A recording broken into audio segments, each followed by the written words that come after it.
bimeze bite guys, bimeze bite bantu banje, abantu bagore bagabo bana basore, mumeze mute bakobwa bakiri batoya cyane, ubwira ngo nguha ikaze kuri YouTube channel yanyu rero y'abanyarwanda ibigenda ibabwira amakuru hirya no hino kwisi komeza kugenda ibagezaho muri showbiz ukuntu biba bimeze. Ntari gutinziye rero tugiye kuganira ku musore Bruce Melody cyangwa se umupapa Bruce Melody n'abakobwa biwe babiri amaze kwibaruka kuva yatangira sinema. Mwamenye nyine nka Bruce Melody itaha iwacu, wagiye uzana udukoryo twinshi cyane gutangira umuziki. Uyu ni umwaka rero wa 12 cyangwa se imyaka 12 Bruce Melody amaze ari mu muziki nyarwanda. Urumva ni ibintu bya danje. Bruce Melody amaze imyaka 12 azwi, urumva ntabwo ari mukuru cyane kurikije n'abandi, kurikije ba Meddy, kurikije ba The Ben, kurikije ba Jay Paul, rest in peace kuri mu kumuvandimwe yananigendeye murabizi, kurikije ba Pfura, kurikije ba Fireman, ukurikije ba Knowless. Urumva ko Bruce Melody ni weje bundi kuko bamurusha na hit, ukurikije ba King James, ukurikije Urban Boys, ungu yasenyutse, ukurikije Dream Boys n'ungu nayo yarasenyutse. Umuntu bita Bruce Melody ni umushyashya, dore ko yanazamwe na Magic, kandi abo bandi mvuze ni free promotion ya Magic. Ibyo byo murasanzwe muzi, ntabwo ari ngombwa rero ngo ngiye mbisubiremo.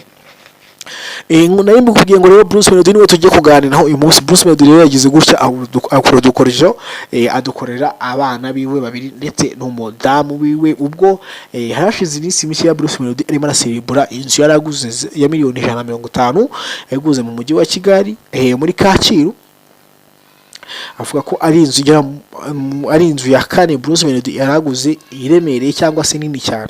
Bruce Melody wazi nk'umustar mu Rwanda w'umukire ugenda mu modoka ihenze kurusha abandi barabasi, nubwo bamwe bagenda babivuga ngo n'amabaza, ariko ni ya entertainment muri rusange.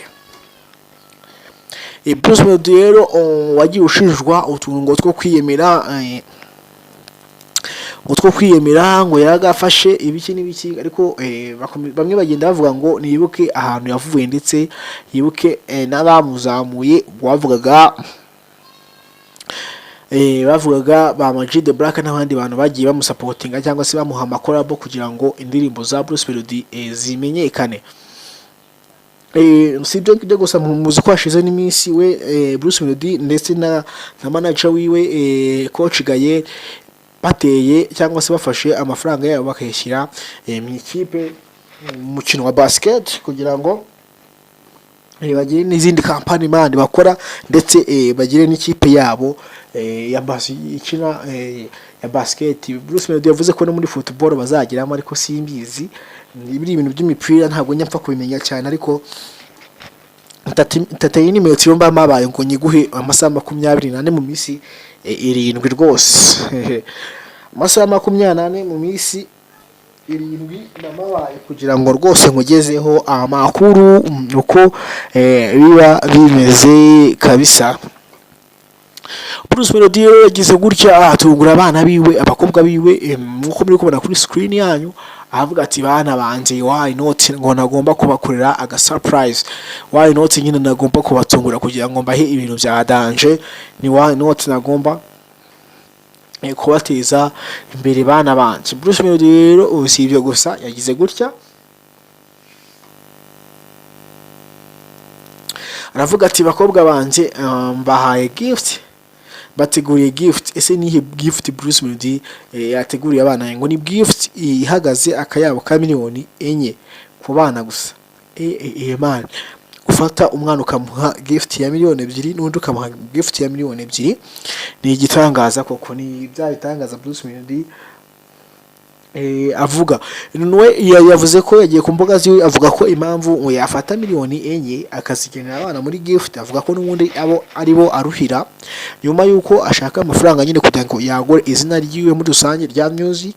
Avuga ko aruhira abana biwe kundi mwanya, ndetse akomeza kugenda abwira abanyarwanda ko ndetse n'abandi bantu bose ko nta kintu na kimwe cyo cyamubuza kuruhira abana biwe ndetse amafaranga menshi n'ubundi usibye kuyaha famiye, gukora famiye kugira ngo abana bazasigare babaho neza mu gihe atazaba ariho, cyangwa se ngo ibintu azaba yarakoze bizarangire apfuye nta kintu bimariye famiye we. Ntabwo ari uko nguko abara, avuga ko abereye gushimisha famiye yiwe, yaba abana biwe, umugore we ndetse n'abandi benshi bari muri famiye yiwe cyangwa se baba hafi ya Bruce Melody, agomba gushyira mu nshingano ziwe za buri munsi. Avuga ko abashinzwe kandi agomba kubakurikirana umunsi ku wundi, akamenya niba bwaba bwakeye cyangwa se byarabuye, agomba rero kubinoza nyine nk'umuntu w'umusaza. Bruce Melody rero wageze gutya agatungura abana be, akabaha miliyoni 4 za gift.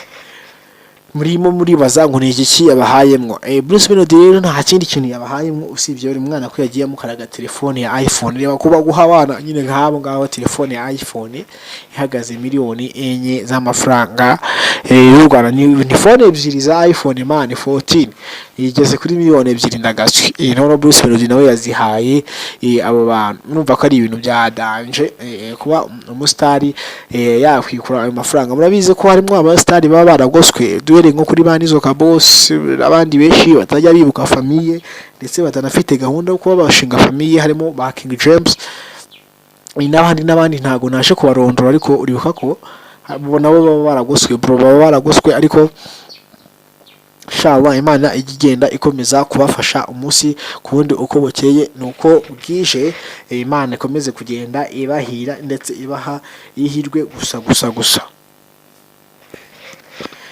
Bruce Melody rero nko yambikubwiye itahi wacu, yamaze kuvuga ko afite igitaramo nanone cyo muri Amerika itariki 6 z'ukwezi kwa gatanu. Avuga ko afite igitaramo cyangwa se cyo nakwita nka tour, ubwo azazenguruka imijyi myinshi cyane iyo mu gihugu cyo muri Amerika. Nyine azagera Las Vegas, akajya New York, akajya ni henshi cyane. Ntabwo navuga reka nihutishe inkuru kugira ngo mutarambirwa. Si ibyo gusa, avuga ko afite n'ibindi bitaramo bigiye bitandukanye i Londres mu Bwongereza, Paris mu Bufaransa, ndetse no muri Kenya naho afite igitaramo.